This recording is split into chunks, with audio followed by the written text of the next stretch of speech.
누군지 먼저 화면으로 만나보실까요? SNS가 의사소통의 창구가 되기도 하고 서로를 탐색하고 관찰하고 파악하는 그런 또 채널이 되어주기도 하고 시대상이 정확하게 반영되어 있는 것 같아요. 이전에는 상상조차 할 수 없는 그런 시스템이지만 자신이 보여주고 싶은 모습을 노출시키고 커뮤니케이션의 장으로 쓰여지는 것 같아요. 배우 유아인 씨 얘기를 지금부터 해볼 텐데 SNS에 한 글 때문에 지금 논란이 되고 있습니다. 저는 이 단어 처음 들었는데 애호박 게이트가 도대체 뭡니까? 이게 좀 애호박 게이트라는 어떤 수식어가 되고 말았는데요. 사실 앞서 보신 것처럼 유아인 씨는 SNS를 통해서 팬들과 소통도 하고 설전도 벌이기도 합니다. 그런데 한 누리꾼이 댓글을 통해서 유아인 씨와는 좀 친해지기 어려운 것 같다라면서 다소 불편한 글을 올립니다. 그리고 유아인 씨는 뭔가 냉장고에서 혼자 덩그러니 있는 애호박을 보면 혼자라는 건 뭘까라고 글을 올릴 것 같은 느낌으로 약간 허세가 있다라는 뉘앙스로 비꼰 거죠. 그런데 이것을 보고 유아인 씨가 이렇게 올립니다. 쭉 글을 올리다가 중간에 애호박으로 맞아봤음 이런 식으로 이렇게 도발이라고 볼 수 있는 화면에 이렇게 글을 올리는데요. 그런데 맨 처음에 댓글을 달았던 이 누리꾼이 페미니스트로서 어떤 인터넷에서 활동을 했던 분으로 알려진 거예요. 그러다 보니까 이 글을 보고 유아인 씨에게 다시 한번 그러니까 페미니스트로서 뭐 할 수 있는 말인지 모르겠습니다만 한국 남자를 비하하는 말이죠. 한남충이라는 이야기를 쓰면서 또 비난을 하죠. 그러면서 설전이 벌어지고 한남충으로 오해를 받은 유아인 씨 같은 경우에는 나는 그렇지 않다. 페미니스트다라고 하면서 선언까지 이어지게 됩니다. 예, 평론가님 사실 저희가 이 얘기를 좀 해보려고 하는데 유아인 씨가 나는 페미니스트다 이런 글로 장문의 글을 썼단 말이에요. 이게 무슨 얘기인가요? 그러니까 이게 이제 방금 기자님이 설명하신 대로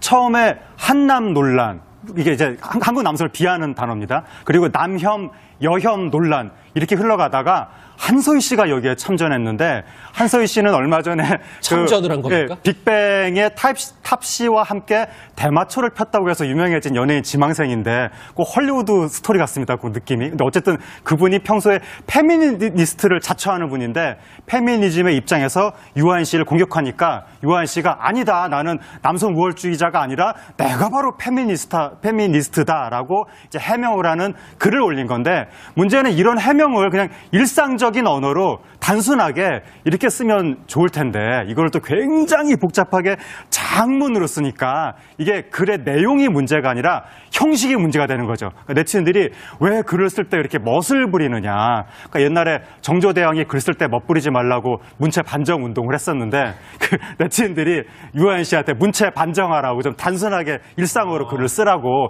이것까지 복잡하게 지금 논란이 되고 있는 겁니다. 근데 김효선 기자님, 유아인 씨가 이 SNS 글이 계속 논란이 되는 이유는 뭐예요? 그러게. 유아인 씨는요, 사실 앞서서 사회적으로 이슈가 있을 때, 정치적으로 어떤 사안이 있을 때도 유아인 씨는 거침없이 자신의 SNS를 통해서 소신 발언을 했었습니다. 그렇기 때문에 이번에도 페미니스트다라고 이야기한 굉장히 장문의 글이 있지만 특별히 이렇게 외부에서 의미 부여를 할 필요가 없게 느껴져요. 왜냐하면 늘상 해왔었던 일이고 자신의 의견을 표현한 것뿐이다 정도로 해석하는 것이 맞다고 봅니다. 예, 박 변호사님 이렇게 연예인들의 SNS 활동이 잦아지면서 연예인과 이 누리꾼들 사이에 직접적 설전도 오가는 것 같은데 고소고발 사건이 만약 발생이 된다면 저희가 어떻게 예측을 해볼 수 있을까요? 글쎄요, 유아인 씨 글 저도 잘 이해가 좀 안 되기 때문에 이걸 고소를 할 수 있을지는 의문인데 만약 애호박이라는 이렇게 정확하게 특정을 하고 만약에 누구를 제 모욕했다거나 명예훼손이 된다 그러면 이 형사적으로 문제가 될 수 있지만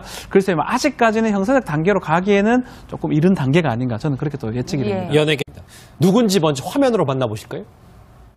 SNS가 의사소통의 창구가 되기도 하고 서로를 탐색하고 관찰하고 파악하는 그런 또 채널이 되어주기도 하고 시대상이 정확하게 반영되어 있는 것 같아요. 이전에는 상상조차 할 수 없는 그런 시스템이지만 자신이 보여주고 싶은 모습을 노출시키고 커뮤니케이션의 장으로 쓰여지는 것 같아요.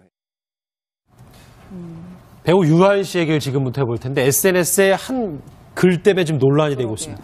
저는 이 단어 처음 들었는데 애호박 게이트가 도대체 뭡니까?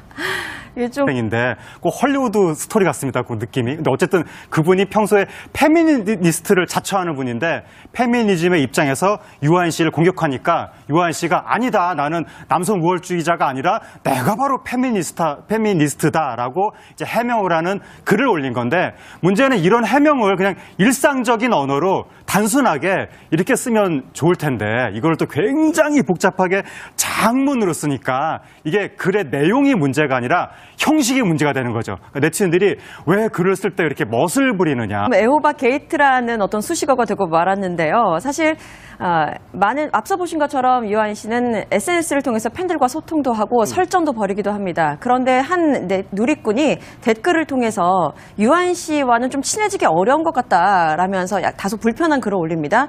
그리고 유한 씨는 뭔가 냉장고에서 혼자 덩그러니 있는 애호박을 보면 혼자라는 건 뭘까라고 글을 올릴 것 같은 느낌으로 약간 허세가 있다라는 뉘앙스로 비꼰 거죠. 그런데 이것을 보고 유한 씨가 그렇지 않다, 페미니스트다라고 하면서 선언까지 이어지게 됩니다. 예, 평론가님 사실 저희가 이 얘기를 좀 해보려고 하는데 유한 씨가 나는 페미니스트다 이런 글로 장문의 글을 썼단 말이에요. 이게 무슨 얘기인가요? 그러니까 이게 이제 방금 기자님이 설명하신 대로 처음에 한남 논란 이게 이제 한국 남성을 비하하는 단어입니다. 그리고 남혐, 여혐 논란 이렇게 흘러가다가 한소희 씨가 여기에 참전했는데 한소희 씨는 얼마 전에 참전을 한 겁니까? 빅뱅의 탑씨와 함께 대마초를 폈다고 해서 유명해진 연예인 지망생 이렇게 올립니다. 쭉 글을 올리다가 중간에 애호박으로 맞아봤음 이런 식으로 이렇게 도발이라고 볼 수 있는 화면에 나오네. 이렇게 글을 올리는데요. 그런데 맨 처음에 댓글을 달았던 이 누리꾼이 페미니스트로서 어떤 인터넷에서 활동을 했던 분으로 알려진 거예요. 그러다 보니까 이 글을 보고 유한 씨에게 다시 한번 그러니까 페미니스트로서 뭐 할 수 있는 말인지 모르겠습니다만 한국 남자를 비하하는 말이죠. 한남충이라는 이야기를 쓰면서 또 비난을 하죠. 그러면서 설전이 벌어지고 한남충으로 오해를 받은 유한 씨 같은 경우에는 나는 그렇다.